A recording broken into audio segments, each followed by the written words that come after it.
오늘 미국 부동산 트렌드의 저자이시자 한국을 대표하는 미국에서 활동하고 있는 부동산 전문가이신 김효지 대표님 모시고 얘기를 나눠보고 있는데요.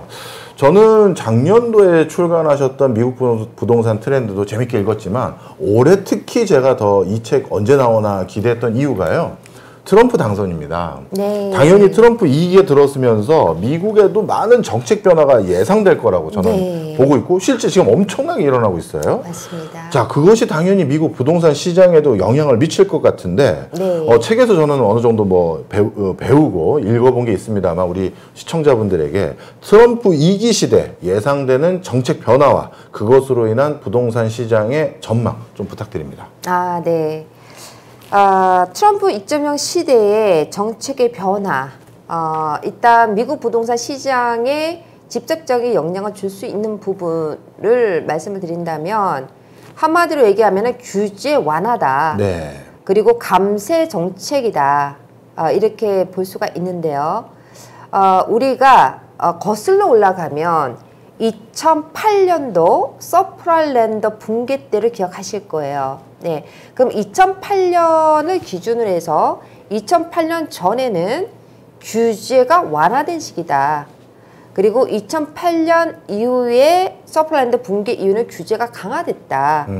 그 이후로 규제가 강화된 상태로 계속적으로 이어져 오고 있었다. 이렇게 보실 수가 있습니다. 예.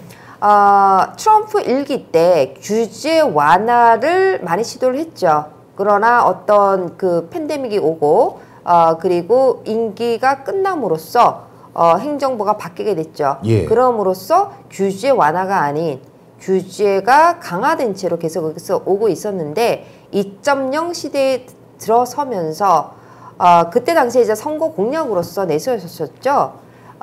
내가 대통령이 된다면 이제 규제를 완화시키겠다 하는 거를 많이 목표를 했었어요.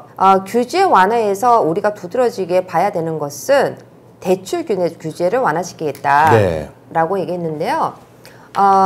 가장 크게 생각하는 부분이 뭐냐면은 트럼프 대통령은 미국 경제 성장은 부동산 시장이 성장되어야 한다고 믿는 쪽이에요. 예, 물론 그분 역시 부동산 디벨로퍼로서 많이 활동을 하셨고 그리고 뭐 부동산의 대가라고 하면 우리가 당연히 그분을 생각을 하잖아요. 예.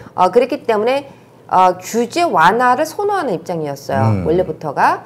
예, 그래서 어떤 식으로 규제를 완화했으면 좋겠느냐고 했었을 때 가장 부동산과 관련된 게 뭐냐면은 대출이거든요. 네. 네. 그래서 대출을 완화시키겠다. 예. 그런 얘기를 했습니다. 그럼 어떤 식으로 이제 완화할 것인가 그 부분에서 그 대두되는 부분이 한 몇 가지가 있는데요. 먼저 얘기가 되는 게 뭐냐면은 페니맥, 프레디맥을 민영화시키겠다. 네, 이렇게 얘기를 했단 말이에요. 네. 이제 페니맥, 프레디맥 자체는 프라이머리 마켓, 1차 금융 시장에 유동성을 제공하는 입장을 갖고 있잖아요. 예. 네. 그런데 이 기관들은 정부 후원 기관이에요. 예. 네, 정부 후원 기관인데 페니맥 자체는 원래는 이제 민영화로 시작을 했죠. 그러다가 서프라랜드 붕괴 이후로 이것이 이제 정부 후원 기업으로서 어느 정도 그 정부가 컨트롤을 하는 그런 입장이었고 프레디맥도 마찬가지로 민영화가 됐다가 서프라랜드 붕괴 이후로 파산 직전의 이름으로써 이게 바뀐 거예요. 네. 예, 그랬는데 이제 그 트럼프 대통령은 이걸 그러면은 어느 정도 그 페니 프레디맥 자체에서 재정적인 부분이 이제는 해결했기 때문에 이제 시장 중심의 체제로 가야 된다. 그렇기 때문에 이 민영화로 가야 된다고 지금 생각하는 쪽이에요. 그러면은 시장 중심의 경쟁이기 때문에 좀 더 많은 이러한 대출의 상품들이 더 나와줘야 되고 그럼으로써 거기에 맞는 여러 가지 수수료들이 있잖아요. 대출하게 되면 그런 것들도 좀 자유적으로 가야지만 모든 것들이 활발하게 돌 수 있다. 왜냐하면 미국의 부동산은 한국과는 달리 이러한 부채를 적극적으로 활용하는 것이 핵심 투자 1호 중에 하나거든요. 그렇죠. 예. 네. 그러니까는 한국은 전세를 활용한다면 미국은 부채를 활용해야 되거든요. 네. 그러니까 이러한 것들을 시장 중심으로 바꾸기를 원했다는 거고요. 자, 두 번째는 뭐냐면은 미국에는 일단 융자를 받으면 빼님의 프레디맥의 가이드라인에 따라서 대출은행에서 융자 심사를 하는데 네. 2022년 이후로 고금리 시대로 넘어갔단 말이에요. 예. 그럼으로써 주택 구입 비용이 상승을 하기 때문에 이러한 그 대출을 받을 수 있는 유효수요가 제한을 받잖아요. 네. 그렇기 때문에 특히 고가 주택, 이런 뉴욕이나 샌프란시스코, 뭐 캘리포니아 같이 워낙에 집 가격이 비싼 지역에서는 웬만큼 벌어 가지고는 우리가 DTI라 그러죠. 뎁트 인컴 레시오가 맞지 않아서 집을 사기가 상당히 힘들었어요. 대출을 받기가. 그래서 많이 받는 게 뭐냐면은 Non-Qualified Mortgage라고 해서 Non-QM 융자를 많이 받아요. 네. 그것은 뭐냐면은 소득과 관계없이 예. 크레딧과 그리고 내가 그 본인이 그 얼마를 가지고 투자를 하느냐 이런 에셋을 보고 그러니까 예. 우리가 다운 페이먼트라고 그러죠. 예. 융자를 주는 그런 융자예요. 예. 자, 그런데 희한한 거는 뭐냐면은 빼님의 프레디맥 가이드라인을 따라서 굉장히 규제를 많이 받는 쪽에서 심사를 한 융자보다 예. 오히려 이렇게 해서 융자를 줬을 때 디폴트 레이트이 더 적었더라는 거예요. 오. 0.02%밖에 안 됐다는 거거든요. 예. 네, 그러다 보니까 non-QM 융자가 굉장히 확장이 돼버렸어요. 네. 네. 그러다 보니 이런 그 생명보험이라든지 연기금에서도 네. 이러한 non-QM에 굉장히 관심을 갖고 있다. 그래서 non-QM을 확장하는, 성장시키는 네. 그러한 부분도 규제 완화에 들어가 있습니다. 네. 네. 그래서 대부분 사람들이 그렇게 되면 우리가 예전에 겪었던 서브프라임 렌더의 연장선이 이제부터 또 되는 거 아니냐 그런 얘기가 있는데 사실 그렇지는 않고요. 우리가 서브프라임 렌더의 붕괴 이후로 생겼던 규제 강화에서 반드시 알아야 되는 게 뭐냐면은 도드 프랭크법이 2010년도에 나왔어요. 예. 네, 그것은 뭐냐면은 우리가 서프라임 렌더 붕괴의 원인은 뭐냐면은 너무 대출 완화를 해버림으로써 너도 나도 집을 살 수 있게 했고 심지어는 뭐 100% 융자, 120% 융자 심지어는 내 개 이름으로도 융자를 받을 수 있었다. 그런 네. 것들이 다 문제가 됐었다는 거죠. 예. 그렇기 때문에 그건 너무나 많은 문제를 일으켰기 때문에 그것을 강화하는 입장에서 도드 프랭크법이 나옴으로써 예. 이러한 모든 대출에 대한 가이드라인이 굉장히 강해졌단 말이에요.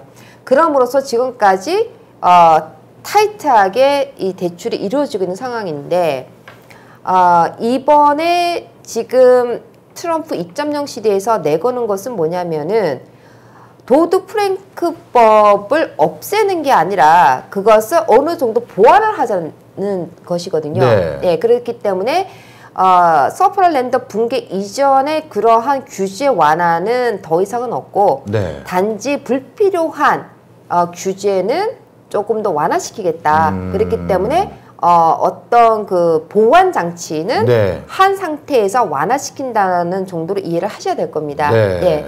그래서 이런 대출을 좀 더 많이 익힐 수 제공을 있는. 해주고 네. 그래서 부동시장을 활성화시키겠다 하는 쪽으로 우리가 이해를 하시면 되고요. 네, 여기까지 일단 한번 정리하면요. 네.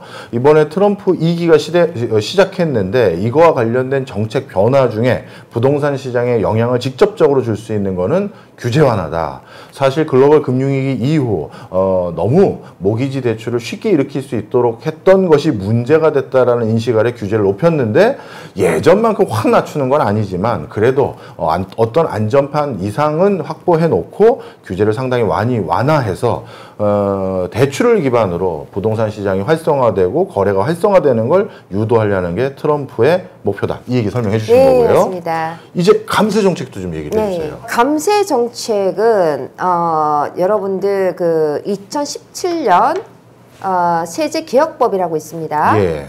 트럼프 1기 때 세제 개혁법이 나왔었는데 그것이 2025년도 거의 이제 만료가 돼요. 네.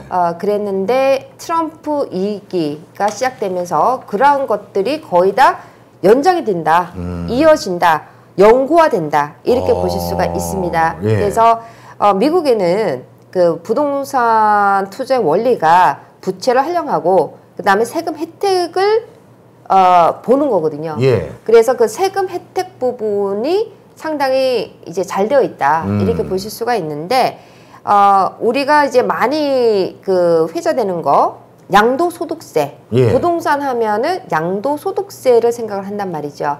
그래서 한국과는 달리 미국에는 1년을 기준으로 해서 단기 양도소득세율이 있고 1년이 지나면은 장기 양도소득세율로 전환되면서 예. 세율이 낮아져 버려요. 예. 그래서 1년 이후로는 양도소득세율이 최대 20%로 낮아지거든요. 1년 전에는 37%였던 네. 것이. 그런데 이러한 양도소득세율이 그전 바이든 행정부 때는 바뀌어야 된다. 그래서 최대 43.4%로까지 넷 인베스트먼트 그 투자 수익까지 다 계산해서 43.3%까지 올리겠다는 거를 네. 이번에 트럼프 2기 때 그럴 수는 없다.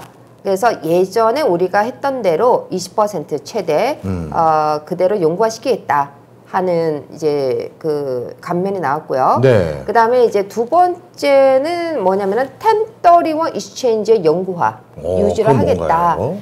예, 우리가 그 미국의 그 IRS 세금 코드 1031에 의해서 양도소득세를 평생 동안 연장할 수 있는 세금 혜택이에요. 예. 예, 그것이 미국에서는 부의 원리, 부의 코드라고 얘기를 하거든요. 네. 그런데 그것을 바이든 행정부 때는 1031 익스체인지를 약간 그 어멘드를 할 필요가 있다 이렇게 얘기를 했었는데 그것은 일단은 보류가 되고 100년 전에 있었던 이러한 부의 코드 1031 익스체인지가 동종 자산 교환이라고 그러죠. 이제는 더 용구화시키겠다. 네. 그 쭉 이어간다. 이렇게 우리가 보실 수가 있습니다. 네. 예, 그리고 또 상속세죠. 네. 상속세 부분에 있어서 상당히 예민한 부분이 될 수가 있는데 미국에는 사실 상속세가 거의 많은 사람들한테 적용을 받지 않는다고 볼 수 있을 만큼 예. 상당히 그 좋게 돼 있어요. 그래서 그 원래는 개인 그러니까 1인 기준으로 해서 1,200만 달러 정도를 기준으로 한다면 바이든 행정부 때는 그것을 560만 달러 나눠야 되겠다. 네. 낮춰야 되겠다. 이제 그랬는데 그거를 똑같이 1,260달러로 끌고 가는 거고요. 그 다음에 부부 통합으로 2,520만 달러까지는 상속세가 면제됩니다. 네. 그래서 이것도 오랜 기간 동안 우리가 받을 수 있는 세금 감면 중에 하나고요. 그 다음에 적격사업 소득이라 그래서 QBI 인컴이라고 그래요. Qualified Business Income이라 그래가지고요. 우리가 법인으로 투자를 할 경우에는 네. 그것이 임대소득이 발생할 경우에는 네. 임대소득 부분에 있어서 20%를 세금 혜택을 받을 수가 있다는 거거든요. 근데 이것이 어떻게 보면은 투자 활성화의 한 정책이라고 보실 수가 네. 있습니다. 그것이 2025년 말이면은 이제는 더 이상 유효하지가 않는데 그것이 연장되었다, 영구화되었다 이렇게 보실 수가 있고요. 네. 그 다음에 감가상각, 100% 감가상각에 대한 부분도 그대로 유지가 되고 있다 이렇게 보실 수가 있습니다. 네. 미국에서는 가장 세금 혜택이 큰 것은 뭐냐면은 임대소득이 발생했었을 때 받을 수 있는 부분에서 가장 컸던 게 감가상각 부분이거든요. 네.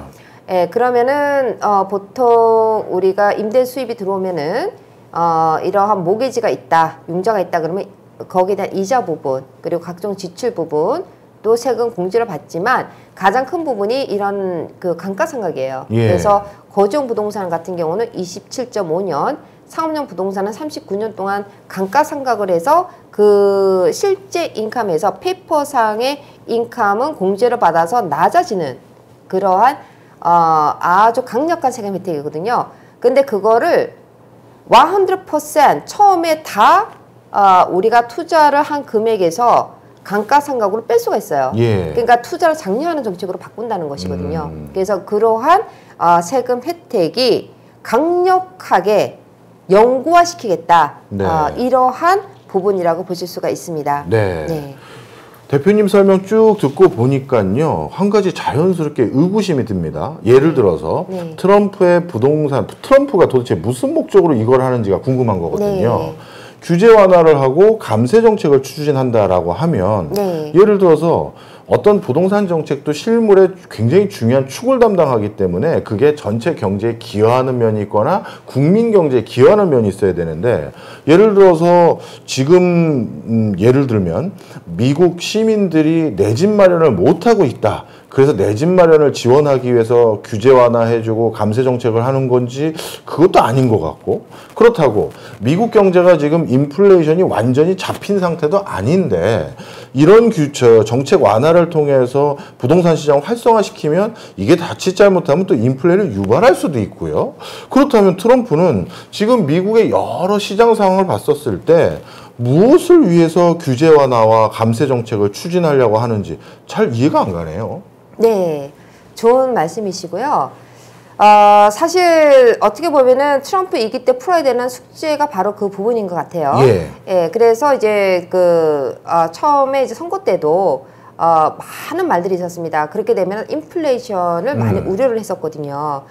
그런데 이제 트럼프 그때 후보자님이셨죠. 네. 그때는 이제 어떤 방식으로 말씀을 하셨냐면은 거기에 대한 적자 부분에 있어서는 이러한 그 리쇼링 정책으로 인해서 충분히 감당할 수 있도록 하겠다. 네. 그리고 우리는 미국은 너무나 오랜 기간 동안 무역 적자에 시달리고 있다. 그러니까 보호무역주의로 지금 가고 있는 거잖아요. 그럼으로써 지금 많이 지금 거론되는 게 뭐냐면 관세가 또 이제 요즘 부각되고 있잖아요. 네. 이제 그런 부분들인데요.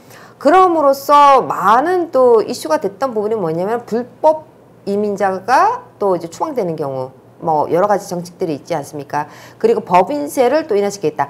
그분께서 그 행정부가 말을 하는 것은 뭐냐면은 인플레이션을 유도할 수 있는 부분들이 상당히 많다고 보실 수가 있어요. 네, 네. 그래서 이제 그런 부분들을 어떻게 적절하게 풀어갈 것인가가 사실은 트럼프 2기 행정부가 풀어야 되는 숙제라고 보고 있고, 예. 또 미국 시민들도 그러한 것들이 어떻게 펼쳐질 것인가를 많이 보고 있습니다. 그러한 부분들이 어떻게 보면은 단기적인 부분에서 보는 거랑 또 장기적인 관점에서 보는 거랑 다를 수가 있을 텐데요. 네.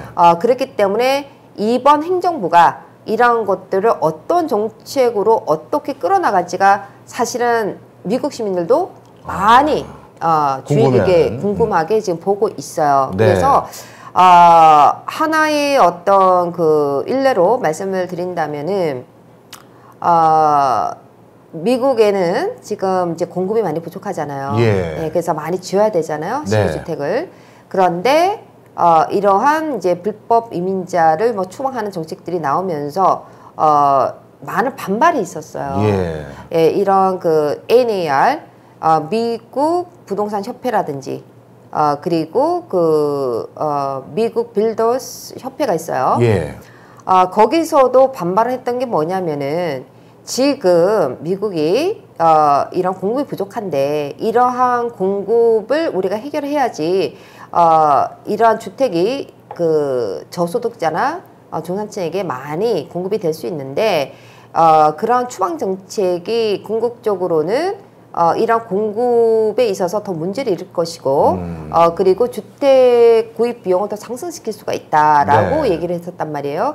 그런데 그때 대통령 그 후보 시절이었을 때 뭐라고 말씀을 하셨냐면은 그러니까 불법 이민자를 추방한다고 해서 네.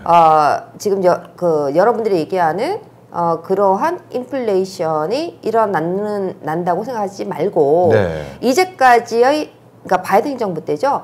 이제까지의 정책 중에서 인플레이션을 유도했던 것은 이런 불법 이민자를 추방해서 노동력의 부족으로 인한 그러한 주택 비용 상승이 아니라 규제가 너무 강화됐기 때문에 그 강화된 규제를 맞추기 위해서 더 많은 돈이 들어갔고 그리고 더 기간이 늘어졌다. 네. 예. 그렇기 때문에 지금 미국이 공급이 더 모자라게 된 것이다. 이제 그렇게 반박을 했다는 거예요. 예. 그렇기 때문에 이러한 규제 완화 정책에서 대출의 규제도 완화를 시켰지만 이러한 그 퍼밋, 주택 허가를 받는 과정도 상당히 이제는 단축시키고 그러한 규제를 좀 더 완화시킴으로써 지어지는 기간 자체를 좀 더 빠르게 해서 이런 공급이 마켓에 나오도록 해야 되는 것이 더 급선무라고 오히려 반박을 한 거죠. 예, 그래서 사실 그러한 부분들이 그래서 친환경 정책 바이든 행정부가 이끌어왔던 이런 친환경 정책이 어느 정도 또 바뀌잖아요. 네, 트럼프 2기 때부터 또 바뀐단 말이죠. 그래서 그러한 친환경 정책 부분에서 어느 정도 바뀌기 때문에 그 부분이 완화됨으로써 올 수 있는 장단점은 확실히 있습니다. 확실히 있으나 시장에 나오는 그 매물의 기간은 좀 더 짧아질 수 있다. 그래서 공급은 좀 더 빨리 이루어질 수 있다. 그렇게 되면 오히려 공급이 더 빨라지기 때문에 주택 가격 상승 폭을 우리가 더 낮출 수가 있다. 또 이렇게 보는 의견이 있다는 거죠. 굉장히 복합적인 판단들을 많이 하고 있네요. 자, 그럼 다시 우리 미국 부동산 트렌드 책의 독자들을 위해서 질문 하나 드려보면요. 지금 앞서서 우리 그 대표님께서, 김 대표님께서 트럼프 2기에 들어서면서 미국의 부동산과 관련된 정책 기조가 어떻게 바뀌어가는지 설명을 쭉 해주시면서 크게 규제 완화와 감세를 얘기해 주셨단 말이에요. 이 두 가지 혜택을 한국인 거주하고 있는, 즉 한국에 거주하고 있는 외국인들도 받을 수 있나요? 받을 수 있습니다. 설명 좀 해주세요. 그냥 우리는 미국인과 동급으로 처리가 되는 겁니까? 아니면 이 과정에서 약간의 차별이 있나요? 동급으로 됩니다. 그러니까 미국은 외국인 투자자에 대한 차별이 그렇게 많지가 않아요. 그렇군요. 그러면 이런 혜택을 생각했었을 때는 지금 투자의 적기라고 생각할 수도 있는데 앞서 말씀 주신 것처럼 트럼프의 의견이라든가 아니면 주변에 그를 분석했던 사람들의 의견을 봤었을 때 규제 완화를 한다는 건 궁극적으로 지금 공급이 부족한데 공급을 늘리려고 하는 것들이 꽤 많이 있다. 그리고 감세 정책이라는 것도 역시 여러 가지 집을 살려는데 자금이 부족한 사람들에게 좀 대우를 해주면서 내 집 장만하는 걸 도와주려고 한다. 이 두 가지가 수요를 늘리는 건지 아니면 공급이 늘어서 앞으로 가격이 떨어지는 건지 오르는 건지 감이 잘 없는데요, 전. 어떻게 전망하세요? 지금 우리가 앞에서 얘기했지만 2025년도의 키워드 중에 하나는 금리와 공급이다라고 말씀을 드렸잖아요. 그래서 그 아까 트럼프 2기 행정부의 그 규제 완화 정책 중에 다뤄야 되는 게 뭐냐면 지금 교수님께서 말씀하신 그 내용이 다 들어져 있는데요. 저소득자들을 어떻게 우리가 해결할 것인가가 사실은 바이든 행정부 때나 트럼프에 똑같다는 거죠. 그래서 또 그 트럼프 행정부에서 내세우는 게 뭐냐면은 opportunity zoning이라는 것을 내세웠어요. 그래서 기회의 지역이라 그래서 민간 기업들이 이러한 낙후된 지역 각 주마다 낙후된 지역을 선별해서 주정부가 연방정부에 올린다는 거죠. 그래서 그것이 8,700여 개가 있는데 그쪽에 투자를 하면 거기에 대한 세금 혜택을 엄청나게 주는 혜택이에요. 그렇게 되면은 저소득자들에게 싼 가격으로 주택을 보급할 수 있다는 것과 그 다음에 민간 기업은 그렇게 투자를 함으로써 세금 혜택을 누릴 수 있도록 하는 정책이 또 들어가 있고요. 그 다음에 저소득자들을 위한 어떤 그 세제 혜택을 좀 더 많이 주겠다. 그래서 저소득자를 위한 지역이나 거기에 어떤 프로젝트를 할 경우에는 장기 텀으로 15년 이상 30년 이상으로 갔을 경우에는 세금에 대한 혜택을 많이 주는 이러한 정책들이 또 있습니다. 그래서 결론적으로는 이러한 정책들은 공급을 늘려야 된다는 거죠. 네. 그거는 바이든 행정부 때나 트럼프 행정부 때 똑같은 맥락이라는 거예요. 그래서 바이든 행정부 때도 마찬가지로 무엇을 많이 추구를 했냐면은 미국은 심각한 주택 공급난에 처해 있다. 네. 이거를 극복하기 위해서는 미국인들은 짓고 또 지어라고 얘기를 했단 말이죠. 그러한 정책과 이 트럼프 2기에서 나온 정책은 거의 비슷한 맥락이에요. 공급량을 늘려야 된다. 네. 자, 그리고 수요에 관한 부분은 사실 금리예요. 네. 그래서 금리가 어떻게 되느냐. 그래서 우리가 2024년 하반기 때 금리 하락의 징조를 봤다. 네. 그리고 2025년도에는 지금은 사실 동결 상태이긴 하지만 어느 정도 시점에서 금리는 하락될 거라고 보고 있고 네. 그러한 하락의 기조는 중금리의 시기로 2026년, 2027년까지는 갈 것이라고 보고 있습니다. 네. 네. 이제 좀 정리가 되는 것 네. 같습니다. 아, 미국도요, 대표님 말씀을 쭉 듣고 보니까 우리나라처럼 부동산 문제도 만만치 않은 난제들이 많구나라는 생각도 들어요. 마지막으로 대표님 현장 누비면서 이 책이 단순히 아카데믹하게 통계만 잔뜩 넣은 책도 아니고 현장의 상황들 생생하게 인터뷰했던 내용들도 담아주시면서 또 한쪽 지역만 얘기하신 게 아니라 진짜 미국 전역을 포괄하셨더라고요. 마지막으로 이 책을 독자들에게 나는 어떤 마음으로 썼습니다. 독자분들은 이 책을 통해서 어떤 도움 받으셨으면 좋겠습니다. 좀 설명해 주신다면. 네. 자, 미국 부동산 트렌드 2025를 읽어보시면은요, 그 사이클에 대한 부분을 많이 보실 수가 있습니다. 자, 이제는 전통적인 거시적인 그 사이클보다는 부분적인 마이크로 사이클 그리고 지역적인 마이크로 사이클에 주목하셔야 된다는 것이거든요. 이제는 모든 세계화 그리고 모든 시장 자체가 빠르게 움직이고 있기 때문에 우리가 고인물이 되면 안 된다. 그러한 물의 흐름을 실시간으로 파악해야 된다는 것이거든요. 그래서 미국 부동산 트렌드는 제가 경험하고 있는 그 시장의 생생한 현장을 기존에 있는 그리고 예측할 수 있는 부분과 합혀서 여러분에게 전달을 하고 있는데요. 이러한 부분들은 앞으로 여러분들께서 미국 부동산에 관심이 있는 분에게는 이제는 미국 부동산 전체를 한꺼번에 보실 수가 없다. 네. 일단은 지역을 분석하셔야 된다. 그래야지 어느 지역에 내가 투자를 해야 될까. 그리고 어느 유형에 투자해야 될까. 그것은 연도마다 틀리고 그리고 행정부가 바뀔 때마다 틀릴 수가 있습니다. 네. 그래서 이제는 머물러 있으시면 안 된다는 거죠. 예. 미국 부동산이라서 전체적으로 통합적으로 들어가는 게 아니기 때문에 네. 그래서 이런 부분적 그리고 지역적인 분석이 되어 있다고 보실 수가 있고요. 네. 그리고 미국 부동산에 투자를 하지 않는다 하더라도 미국 부동산 시장의 흐름을 잃는다는 것은 미국의 경제를 잃는다는 것이고 더 나아가 세계의 경제 흐름에 대해서 예상할 수가 있다는 것입니다. 네. 그렇기 때문에 여러분에게는 이러한 모든 면에 있어서 여러분들께서 나아갈 방향을 제시해주는 나침판과 같은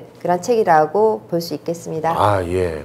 저 또 하나 더 덧대면요. 저처럼 한국 부동산을 고민하는 학자들에게도 미국이란 나라는 이런 정책들, 이런 상황들 때문에 부동산 정책은 이렇게 해봤고 그게 또 시장에 이런 영향을 주는 거를 또 배울 수 있는 좋은 기회였던 것 같아요. 그래서 한국의 부동산 시장의 미래만 관심이 있는 국내 독자라 하더라도 꼭 저는 한번 읽어보시기를 강권해 드립니다. 오늘 사실 어제 귀국하셨다고 들었는데 여독도 안 풀리셨는데 이렇게 나와주셔서 다시 한번 감사드리고요. 하여튼 다음번 책 나오셨을 때도 내년에도 또 나오시거나 또 이 책 말고도 트렌드 책 말고도 또 많이 내시잖아요. 또 좋은 소식 있으시면 우리 또 여의도 맨션 꼭 들려주시길 간곡히 부탁드립니다. 너무 감사합니다. 네, 오늘 여기까지 하겠습니다. 고맙습니다. 감사합니다.